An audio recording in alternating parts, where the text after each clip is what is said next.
G'day guys, and welcome to another VEMA Trader tutorial video. In previous weeks, I've been talking about expected value. In the first week, I explained what it is, and then last week I was explaining why we display it in VEMA, because I do think it is the most important thing we can show you guys in terms of your strategies. Now, you will see that there has been a number that I've been avoiding, right? On my wins, you can see this 4.93 on my expected value. It's kind of a complicated thing to explain, so I thought it deserved its own video, and that is what we're going to be discussing this week. The numbers, basically. What do they mean? So if we take a look at my 15-minute shorts with bias strategy, you can see that it is profitable, yes, because the expected value is showing us green and it is saying it is a profitable strategy. But this 0.56 figure is the one that interests us now, right? That's what we're going to be exploring. So if we take a look and we look back on our coin flip example, we used dollar values for the return on win, I'm just going to shorten that, and return on loss. So what that meant was that the EV calculation was a dollar figure. So that was really easy to understand, hopefully, right? Because what that meant was that in that example where I was risking $10 if I lost, and you guys won $10 if you won, but I only won $5 if I won, and you lost $5 if you lost, you had an expected value of positive 250. Your EV, let's say, was equal to plus $2.50, and mine was equal to minus $2.50. So pretty easy to understand when it is a dollar figure, right? You knew that in each of those trades, in each of those exchanges, you expected to make $2.50. In VEMA, however, we don't use a dollar figure, and the reason for that is, if we use a dollar figure, let's say that you risked $100 on one 3-to-1 trade. Then you decided to risk $10 on, let's say, 8, also 3-to-1 trades, right? But they lost, and your one $100 trade won. What would happen is you would actually have a positive expected value on that strategy, because the dollar figures you win on the one that you won would be so high that all of your losses would be negated by it. But it's not an accurate representation, because you changed variables in that trade, right? You changed how much you were risking. You changed variables in that trading strategy. So you changed how much you were risking. So if we were to use dollar figures, you might think a strategy was profitable that was not actually profitable. So at VEMA, we looked for what is a uniform figure that applies across all trades regardless of how much you risk. And the answer is the achieved risk to reward. Now, we've also adjusted that for fees, because fees are a crucial part, right? As I've explained before, you could be hitting good risk to rewards and have a strategy that is positive expected value in terms of those risk to rewards. But then if you're paying heavy fees, it may actually be a negative expected value strategy, because those fees eliminate all of your profits. So we used your fee adjusted risk to reward as the figure for return on win and return on loss. And so what that means is that your expected value, right, the figure we're seeing there, is essentially like an average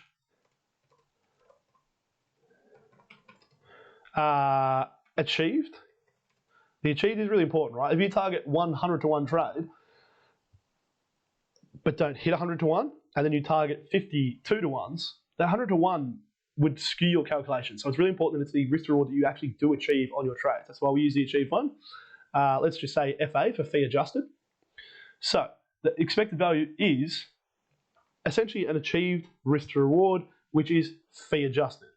Now, what does that actually mean for you in your trading? Well, what happens there is you can take that figure and you can multiply that by your account growth, and you are essentially getting the expected return. Not your account growth. You can multiply that by your account risk, and you essentially get your expected return on your account per trade.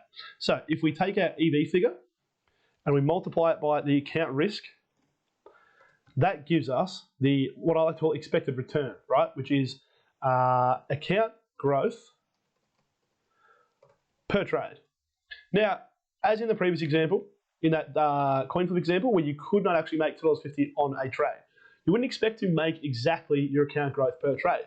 So if I was risking 1%, I wouldn't expect to make 0.56 on every single 15-minute shorts with bias trade I took.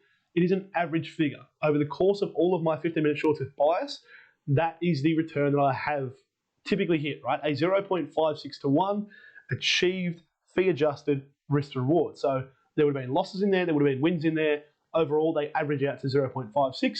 If I'm always risking 1%, I would be expecting to make 0.56% on my account per trade. So if we put that in, so here our EV was equal to 0.56, account risk equal to 1%. So I'm going to call it expected return. In fact, let's put that up over here. We'll just call it ER for short, but expected return is what you guys can think when you see that. I can't come across a little bit. Let me move that across a little bit. So what that actually means is that our expected return per trade is equal to 0.56. Sorry, 0.56% growth on account. Now let me get rid of that dash because that makes it look like it's negative, but it is actually positive expected value. So you can see there that if I was actually to risk 10% of my account per trade, I would actually be making or expecting to make 5.6% growth each time I took one of those trades. So that is really what the expected value figure is telling you. It is telling you the average fee-adjusted risk to reward that you are hitting across that entire strategy. And then if you multiply that by your average account risk, right, which we would usually recommend to be 1%, then you will know how much you can expect to make per trade. Now that's really cool, right? It is really cool to have that figure because if any of you try and do sort of predictions, right, you know that you have a strategy that hits, let's say, a 1 EV, and you want to make 10% a month, then you know that you just should be taking 10 trades in that strategy if they come up, right? You only want to take those trades if they actually meet your entry conditions. That should be obvious, but I'll specify that. You should only take those trades if they meet your entry conditions, but if you can get 10 of those trades a month, then you can pretty roughly expect to make 10% per month on that trading strategy. So where that comes in handy is we also show you the frequency. So I can see with my 15-minute shorts with bias, I'm taking an average of 1.4 a month, so not very many trades. But what that means, let me copy that one and get rid of, let's go back to 1% for this example. So we are back at 0.56 growth on account. And then we can get rid of these two. If my expected return is 0.56% growth on account per trade, and my frequency of trades is equal to 1.4 per month, then I can expect to make 0.56 times 1.4 per month on my account as a percentage. So my expected monthly account growth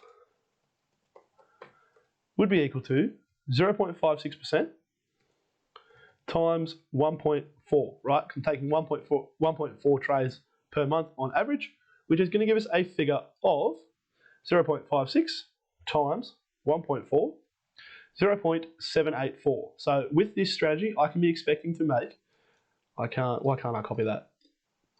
That'll do it.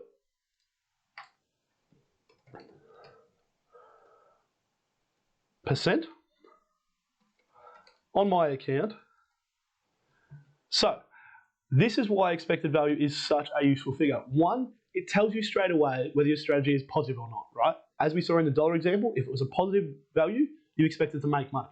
If it was a negative value, you expected to lose money on those trades. Like I explained last week, it's a good idea for me to stop trading on Tuesdays because I have a quite heavily negative expected value.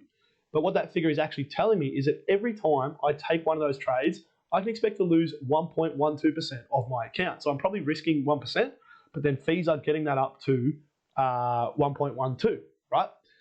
So I can take a look at these things and I can start to go, okay, which strategies are profitable? How profitable are those strategies? So obviously my most profitable strategy, which is not really a strategy, is wins because it has no losses. It has a 4.93 expected value.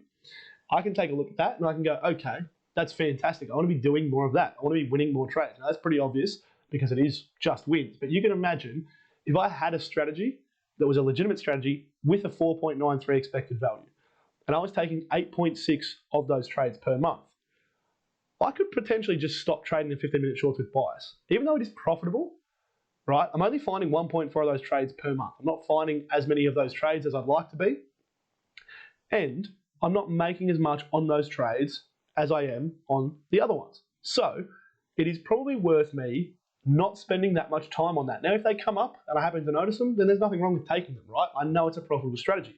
But comparing your expected value figures is a really good way to see which strategies should you be spending time on, which strategies are making you the most money, which strategies are you finding the most, right? Which is where the frequency comes into it.